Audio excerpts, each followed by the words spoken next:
you right now? I'm in my, what used to be where I record, but today is work day at my house, and I'm moving and setting up a new studio because Jimmy and Jake and El Gato sent me a bunch of stuff to get all set up. So shout out to them. Very excited. So that's what I'm doing today. But Okay. I'm just hanging out in my basement. Okay, got it. Of course, we are joined by Ashland from Mansplain Baseball Elsewhere, one of the outstanding podcasts we have as part of the JOMBOY Media family. So it's a big day for her because we know that she's a Braves fan, so she's got game one. You're also an Astros kind of fan-ish, right? The Astros are my AL team, and my philosophy is I would like them to go as far as possible and then be beaten by the Braves. Very simple. Okay. It's Braves up for Fair enough. everybody, but I do really like the Astros. They're a fun team. I don't care. They are interesting, if nothing else. So let's get to it as we welcome you to the Saturday edition of Baseball Today. It is all presented to you by our friends over at Dugout Mugs. And let's start with game one of the ALCS. Exciting 5-4 win by the Houston Astros. Altuve hit his 20th career playoff homer. Carlos Correa hit the tie-breaking one, his 18th career playoff homer. And then check what time it was. And the Astros held on despite the heroics from Kike Hernandez. So I ask you this about Carlos Correa. Do you think that he is the biggest villain going right now in baseball? And if so, do you think he loves it? Okay. Yes, I think he loves it. How do I say this? Yes, I believe he is the biggest villain in baseball right now that's on the field right now. There's a dude that's not on the field that a lot of people don't like either, but he's not on the field right now, so it's fine. Right. But as far as guys playing in and out every day, I think he's absolutely the most hated. I think people are coming around. I think people have seen him embrace that villain role, and they're doing kind of like I did. They're like, I mean, that's kind of cool. Like, I mean, he's embraced it, and he's still a damn good baseball player. And he's just kind of like, I'm really good, and if you don't like me, that's fine, but I'm still really good. So I agree with you on all your takes. I know who you're talking about. Don't even need to mention his name right now. Yeah. But as far as Correa, here's the interesting thing about him. So as he trickles closer to free agency, more and more opposing team fans are coming around because they're like, oh, I'd love it if he was our shortstop. Exactly. And this is interesting, the number of Yankees fans in my mentions on Twitter who are like, yeah, I'm looking at the next Yankee shortstop. I'm sitting there going, huh. Like 2 years ago when all this stuff came out, you were like, I hate the Astros. I want nothing to do with Carlos Correa. And I'm not going to jump on you because of it. Like, I get it. If you can, we all root for people that we don't like. Yeah. It just happens. You're not going to agree with the lifestyle or the decisions or what comes out of people's mouths all the time for your favorite teams. It's impossible. So it puts fans in a difficult position. Like there are a lot of teams out there that need a shortstop. He is probably the best young shortstop that's available out there. Yep. There's other guys you could get. But as far as clutch playoff performances, there ain't anybody better than Carlos Correa right now. Exactly. And he comes with that fire starter, that somebody's going to get the team rolling, and it's going to be him every time. Yep. So I'm excited to see where he ends up. Kind of wish it was with the Braves, but I mean, I guess we'll hang out with Dansby for a while longer. Come on now. He's been just fine this year. Guy hits almost 30 home runs, makes a lot of good defensive plays. Let's just chill. And he's got great hair. By the way, did you like this thing or not? I loved it so much. I can't wait for it to be on a t-shirt because it will be, and I'm going to buy it. Yeah, I thought it was great. I mean, I'm all for it, and I'm all for the Red Sox paying it back, meaning not throwing at him. I don't like that bullshit. Yeah. It's not going to happen in the playoffs. Right. But you know what? Somebody hits a huge homer on the Red Sox, it gives them a lead, and it's going to happen at some point in this series because I think it's going back to Houston for Game 7 eventually. They should do the same thing if it's in their personality. Exactly. Have some fun. I mean, baseball is fun, but that extra stuff makes it even more fun. And that pulls in the people who maybe you're just watching playoff baseball or postseason baseball because it's postseason baseball, but they don't watch it all the time. But then they Carlos Correa or Kike or Jose or whoever going off and having fun. They're like, dang, I might watch this team in April, you know? Speaking of fun, Kike Hernandez continues to have oodles of fun. 4 more hits last night, 2 more homers. Do you think that his personality and his exuberance for the game actually kind of drowns out how good a player he is? Maybe, because Kike, in my mind, the first thing I think of is he's really fun. I don't think of his baseball like performance first. I don't. I think of the funny faces and the dancing, and like that's what I think of first. So probably, and then there's nights like last night where he has 4 hits, and you're like, dang, he's also really good. Like he's funny and entertaining, and oh yeah, he's really good. And being able to play every day in Boston versus what he was doing in LA, I think has obviously improved everything for him. And I'm really excited that that move was made. And he's getting to do that. Mm-hmm.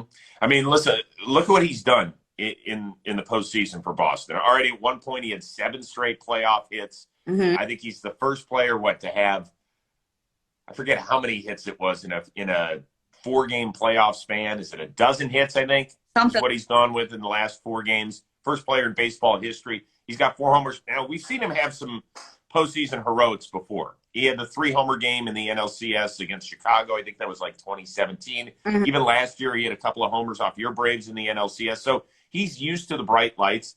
But, man, I can't remember a player having this much fun with the stakes that we have out here. Even the ball he overran and had to reach back for, like the look on his face afterward, you're like, DK, what's going on?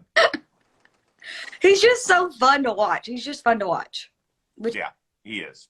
Now, we advance to game 2. It's the early game today. Mm-hmm. It's going to be Nathan Eovaldi going for the Red Sox. It's going to be Luis Garcia, the rookie, going for the Houston Astros. Let's keep in mind, neither starter got out of the 3rd inning last night. How much distance do you think each of those guys needs to give their respective teams today? Like you said, I agree. I think this is going 7. So I think the more length, obviously there's off days and all that good stuff, but the more length your starter can give you and save that for later, save those guys for later, the better. Nathan has been fantastic. The last couple of starts out, like really, really good. Luis Garcia is like an alien, I'm pretty sure. I don't know how he's done what he's done this year, but he's very fun to watch. But I hope today we get like a solid 6 shutty from both. And then it gets in the end. Yeah. I'm going to stop you right there. It's not going to happen, but I would like it. No, not against these teams. They're not pitching against the Milwaukee Brewers. This is not going to happen. They're pitching against each other. They're better. The Astros and the Red Sox, who have great lineups. Here's the deal. I think Houston's in deep trouble, even though they won game 1. The whole McCullers injury really has forced them to go a different direction here. Yesterday, they needed 7 guys out of the bullpen, and they did a remarkable job, right? They held Boston to just 1 run after Framber didn't get the job done. So they're going to need this kid. He's probably only on a pitch count of 75 to 80 pitches because he has blown past his innings. Yep. 80 pitches against the Red Sox at best, that probably gives you 4 innings the way they see the ball. Yeah, probably. And their plate discipline. So Dusty, this is really interesting because you don't have the ability in the playoffs to play the long game the way you do in July. Right. Like if you're like, okay, we're going to sacrifice today for the greater good of the season. You don't really have that choice in a 7-game series, even though you've already won one. Mm-hmm. Yeah, it's Lance going down. It changes everything because it changes. They're guys who had in their mind were going to be relegated to the bullpen for the postseason run are back out now. Like, I don't know, is Odorizzi going to have a start? Is Greinke going to have a start? Like, I don't know. Somebody's going to have to. Somebody's going to have to step up and start.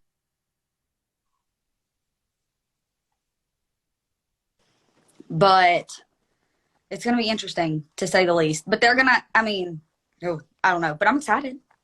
I'm excited for it.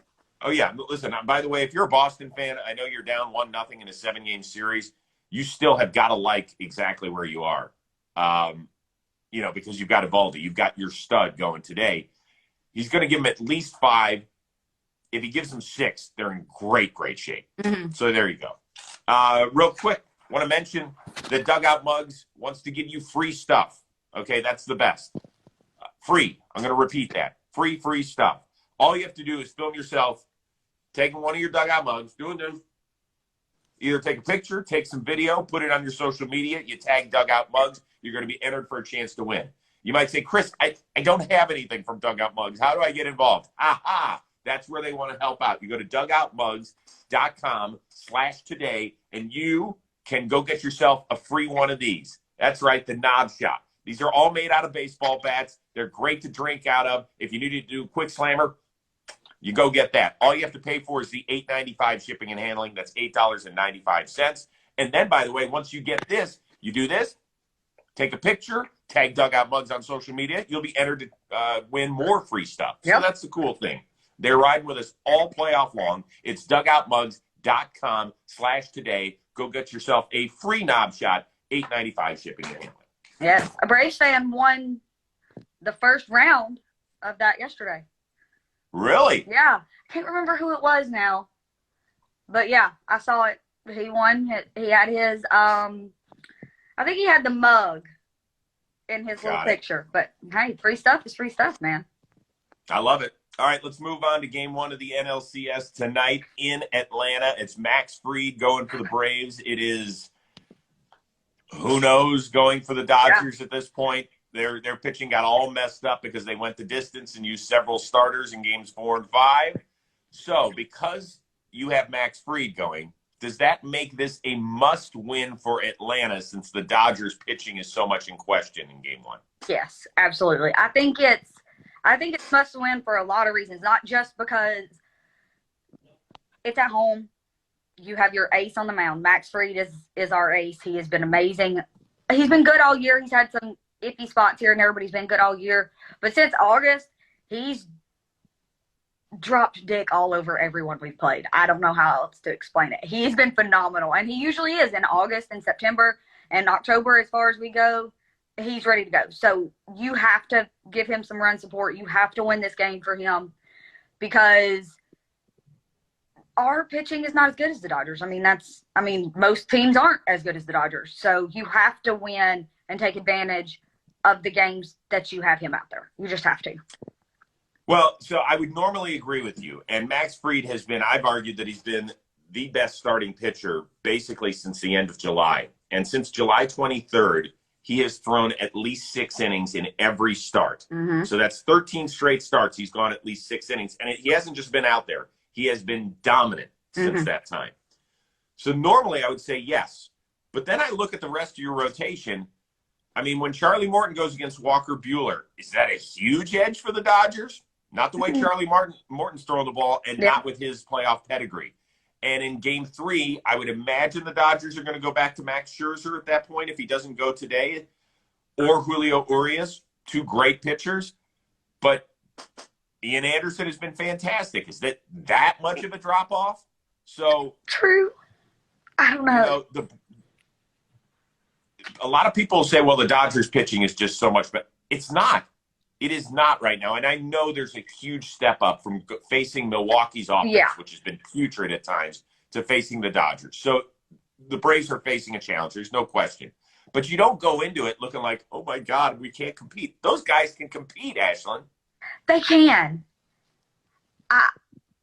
My worry with the Dodgers, more than just stacked talent to talent, obviously they're a talented team. They won 106 or 10 or however many games for a reason. But they've eliminated us from the postseason 2 years in a row. 2 out of the last 3 years. Oh, so I see what it is. You've got playoff PTSD. Yeah, they're in our head. They're in my head. Hopefully they're not in their head.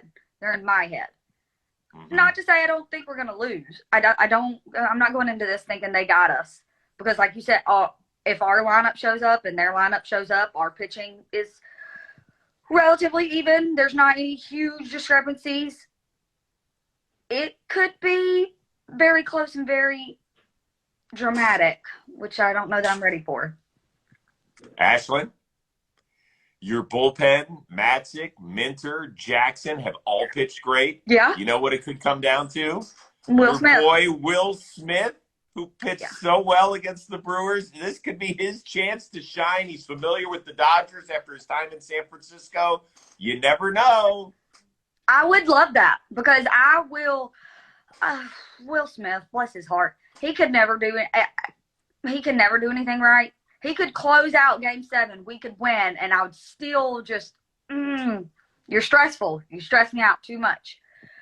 But he was really good in the last series, like really good. Wasn't that stressful. Allowed some base runners here and there, but that's his thing. That's what he does, so it's fine, I guess.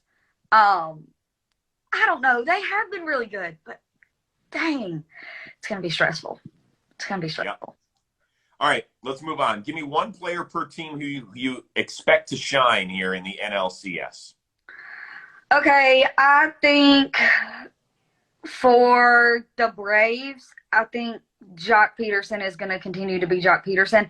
And I think there's going to be a little bit of, not that I think he's like got a vendetta against LA for not signing him back. That's not what I mean. But that is your old team. There's a little bit of that. Let me show you what you are missing out on. And he's just good. I mean, it's called Jocktober for a reason. He's just good now anyway. So I think he's going to continue to do what he's been doing so far this postseason. For the Dodgers, I think Cody Bellinger is going to come back and surprise everybody. And you're going to forget about, at least for a while, forget about the season. He's made some adjustments. He's making more contact. He's getting some things done. He, in the last game, that single that put him ahead.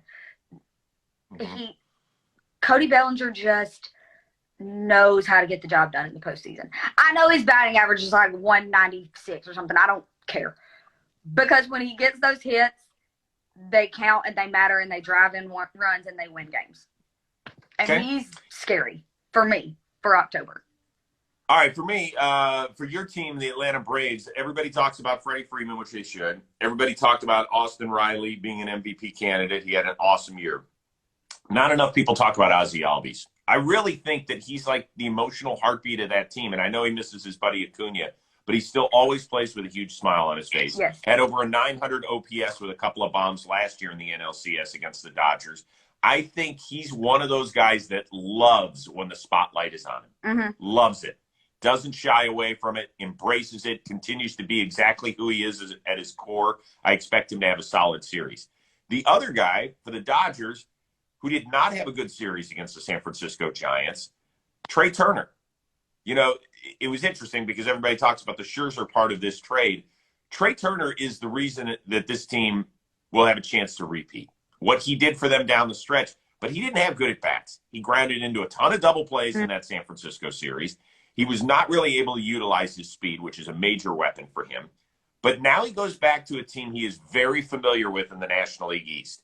He has actually hit 16 homers against them in his career. That's the most against any team. I think he has 46 RBIs against them in his career. That's tied for the most against every other team. So he's familiar with them. He's ready to do some damage. He's not the guy you're going to talk about first in that lineup right now, but he's the guy that could kill you. Yeah, we have a little bit of a running joke that anybody who strikes out Trey Turner, will just build him a statue outside of Truist because he's so good against us. He's been great. It's phenomenal. It's all right, phenomenal. Last thing we do before we get out of here. What do you think we're going to see more of in the NLCS? Shots of Freddie Freeman's son Charlie, or celebrity shots when the series moves back to Los Angeles? Charlie by a whole lot. Everybody loves Charlie. Everybody loves Charlie. He's like, I don't know, he might be more famous than his dad at this point. It's pretty close. It's pretty close.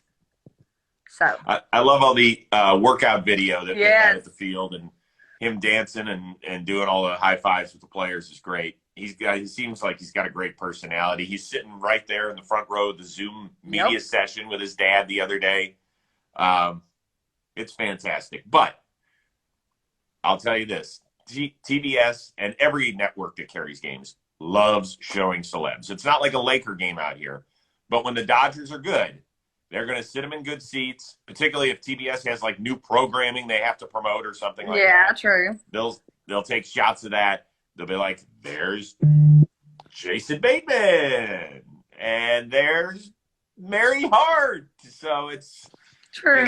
It'll be interesting to see who comes out of the woodwork for the Dodger games too. Very much so. Maybe I'm a little biased with how much we love Charlie. Maybe. I don't know. Maybe. I think everybody loves Charlie. I'll just be curious to see how much camera time he gets after game one. Yeah. I think he'll get a lot today. Oh, for sure. All right. Let's make our prediction on the NLCS. Give it to me.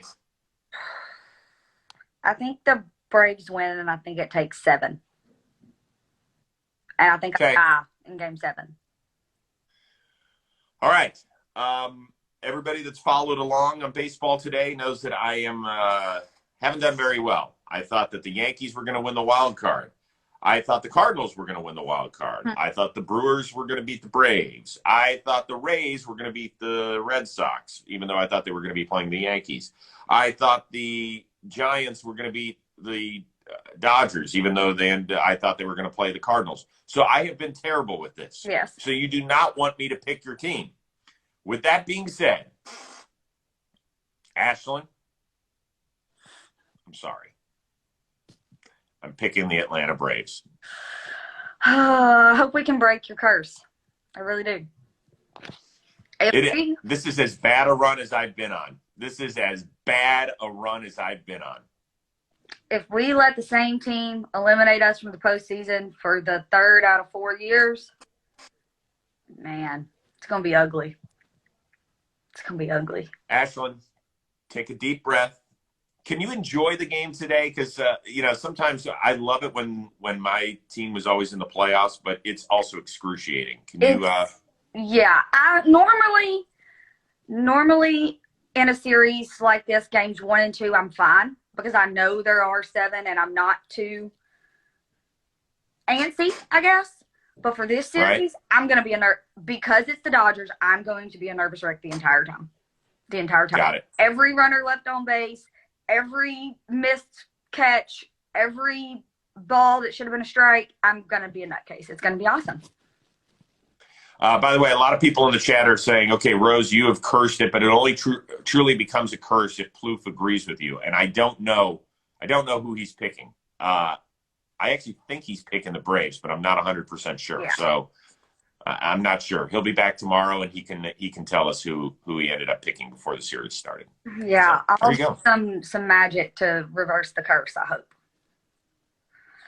Well, listen, if you can enjoy the day, enjoy the day. And Ashland, it's always great seeing you. Thanks for having me. Mansplain Baseball Elsewhere is the name of the podcast. Check it out. It's part of the JOMBOY Media family. Good luck with putting together your studio. I love that. Thank you. It's going to be fun. We got to find a place for my Max to read that. Yeah. Good work on that. Enjoy the day, everybody. We do have baseball today coming your way Sunday morning, 11 a.m. Eastern, 8 a.m. Pacific time, when there's only one game, Game 2 of the NLCS, but we'll break down what happened on Saturday. We'll look ahead to Sunday. Everybody have a great day, and don't forget, go get yourself a free knob shot, dugoutmugs.com/today. All you have to pay is the $8.95 shipping and handling, and then start slamming this bad boy, and you'll be enjoying life. We'll see everybody Sunday. Take care. See ya.